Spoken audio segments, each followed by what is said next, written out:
Let's talk about the 27mm f2.8.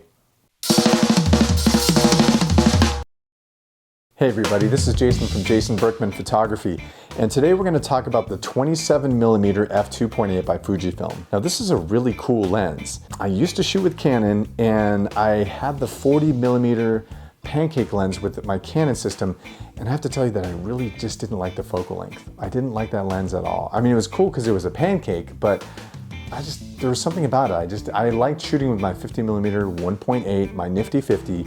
It was awesome. I shot with that thing all the time. I could do everything and anything with it, but the 40mm just wasn't my thing. Anyway, I got this 27mm, which is a 40mm equivalent, with my XE4 along with a 15 to 45. And neither one of those lenses do I really use because,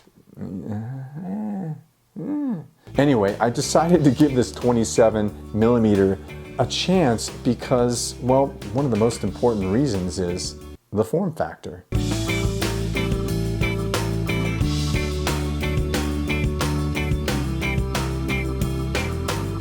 Okay, so this thing is, I mean, it's tiny. It's absolutely tiny. Is that thing focusing? Is that focusing? Yeah. This thing is tiny.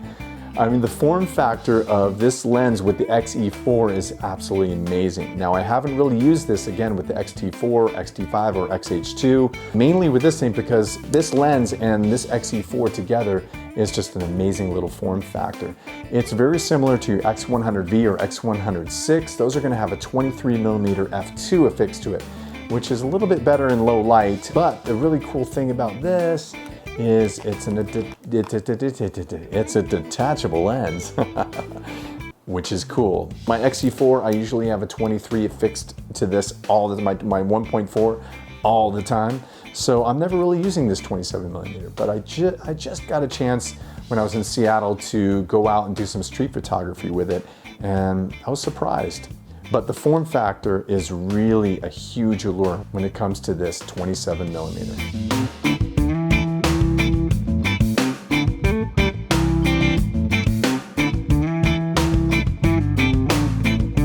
Now, another thing that's really cool about this 27mm is it has an aperture ring. It's a tiny lens. How can you fit an aperture ring in it? It's perfect. It's amazing. But the previous version actually didn't have an aperture ring, and I don't believe it was weather sealed. This thing's weather sealed, which is really cool. Now, the aperture ring is very, very clicky. Can you hear that? Very clicky. I love the clickies. I love it. I love it. It's very defined. You're not going to bump this and adjust by mistake your aperture. It's really clicky and defined, and I love it. I mean, it's a little loud, but I don't know. It's music to my ears. I love the aperture ring on this thing, and it's so cool that they fit it in this little form factor. Another really cool thing about this lens that I just have to throw in there is this little tiny lens cap. It's so cute.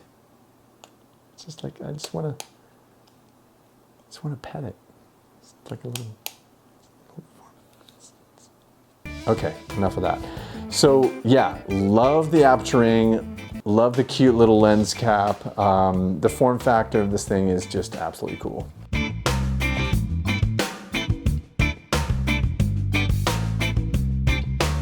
Now let's talk about the most important aspect of this little lens, and that is image quality. Now, coming into it, I had very, very low expectations, right? Because I just, I didn't like the 40mm.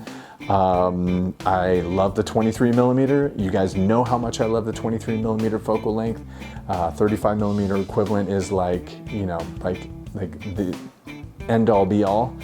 But I was really surprised when I got back with these images after going through Seattle.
I was very, very surprised by the definition, the micro contrast, the sharpness, the clarity, the way that it just pops. It's a really, really amazing image quality that comes out of this little guy.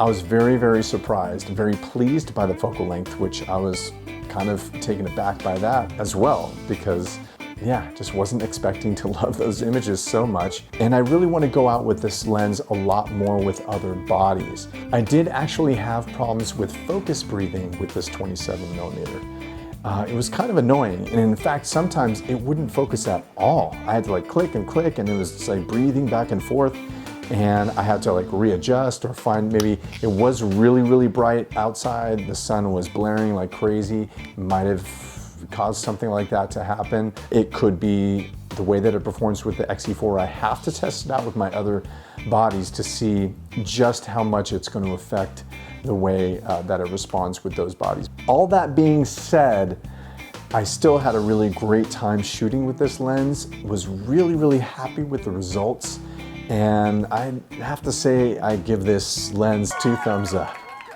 It's a really, really cool lens. Great form factor, especially if you're just going out and shooting some street photography. You don't need a shallow depth of field or anything like that. The 2.8 is going to be just enough.